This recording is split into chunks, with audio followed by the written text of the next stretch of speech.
Martin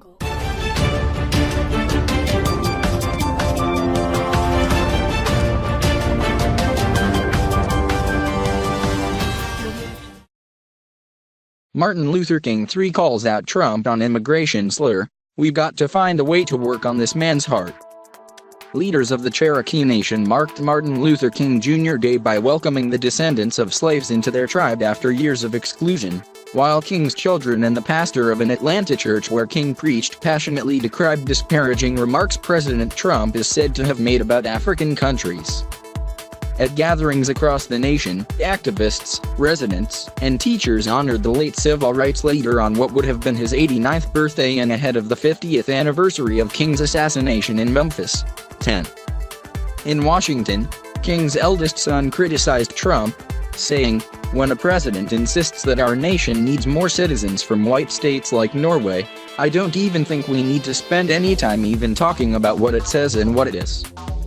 He added, "We've got to find a way to work on this man's heart."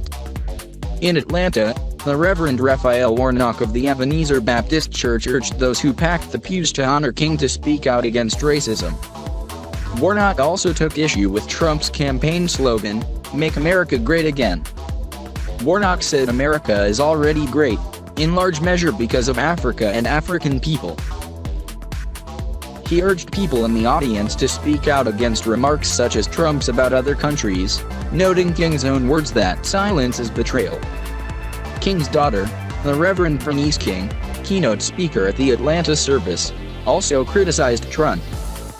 "We cannot allow the nations of the world to embrace the words that come from our president as a reflection of the true spirit of America," she said. "We are one people, one nation, one blood, one destiny. All of civilization and humanity originated from the soils of Africa," Bernice King said. "Our collective voice in this hour must always be louder than the one who sometimes does not reflect the legacy of my father." The day took on renewed meaning for descendants of black slaves owned by the Cherokee Nation but whose tribal citizenship was in flux until recently, despite a treaty guaranteeing rights equal to native Cherokees.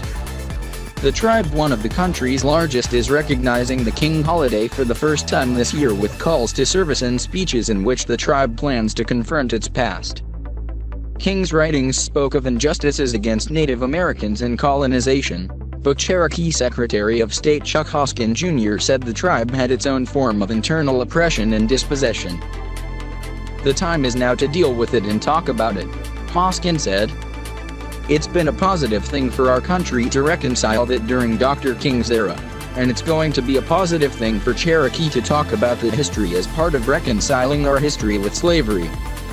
Such talk from tribal officials would have been surprising before a federal court ruled last year that the descendants of former slaves, known as Cherokee freedmen, had the same rights to tribal citizenship, voting, healthcare, and housing as bloodline Cherokees.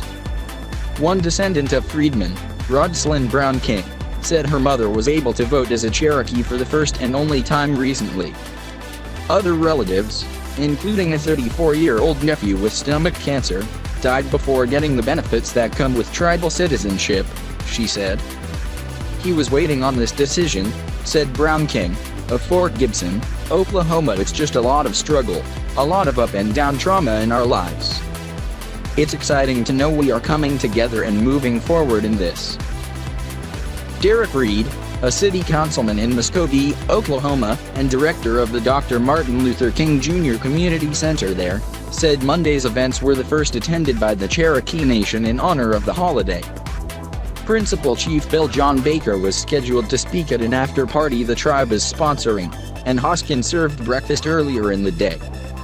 "All the freedmen are finally relieved to be recognized, and their story itself has been a civil rights struggle," Reed said. "It's definitely a turning point in the history of the relationship with the freedmen Indians as well as the message the tribe is sending to the nation."